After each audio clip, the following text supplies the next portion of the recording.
മന്ത്രഘോഷങ്ങളുടെയും വാദ്യമേളങ്ങളുടെയും അകമ്പടിയോടെ ചെർപ്പുളശ്ശേരി അയ്യപ്പൻകാവിലെ 10 ദിവസം നീണ്ടു നിൽക്കുന്ന ഉത്സവത്തിന് കൊടിയേറി.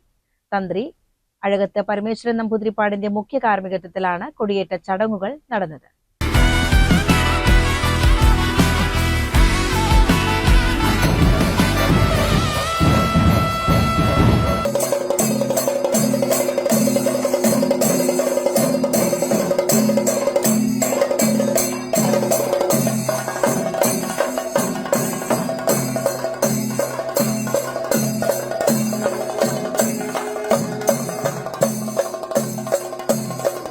മേൽശാന്തി തെക്കുംപറമ്പത്ത് ഉണ്ണികൃഷ്ണൻ നമ്പൂതിരി സഹകാർമ്മികനായി. കൊടിയേറ്റത്തിന് മുന്നോടിയായി വിശേഷാൽ പൂജകളും ദ്രവ്യകലശ ആറാട്ടും ഭക്തി നിർഭരമായി പൂർത്തിയായിരുന്നു.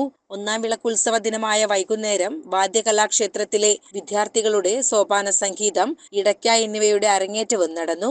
തുടർന്ന് പ്രിയ രാജീവ്, സൂരജ് മാരാർ എന്നിവരുടെ സോപാന സംഗീത ആലാപനവും KSSPU യൂണിറ്റിന്റെ തിരുവാതിരക്കളി ഉൾപ്പെടെയുള്ള വിവിധ കലാപരിപാടികളും അരങ്ങേറി. ഇനി വരുന്ന 10 ദിവസങ്ങളിലും ക്ഷേത്രത്തിൽ വിവിധ പൂജകളും കലാസന്ധ്യകളും നടക്കും. മാർച്ച് 11-ന് 8-ാം വിളക്കും 12-ന് പള്ളിവേട്ടയും ആഘോഷിക്കും. മാർച്ച് 13-ന് നടക്കുന്ന ആറാട്ടോടെയാണ് ഈ വർഷത്തെ ഉത്സവത്തിന് സമാപനമാകുന്നത്. CCN ചെർപ്പുളശ്ശേരി.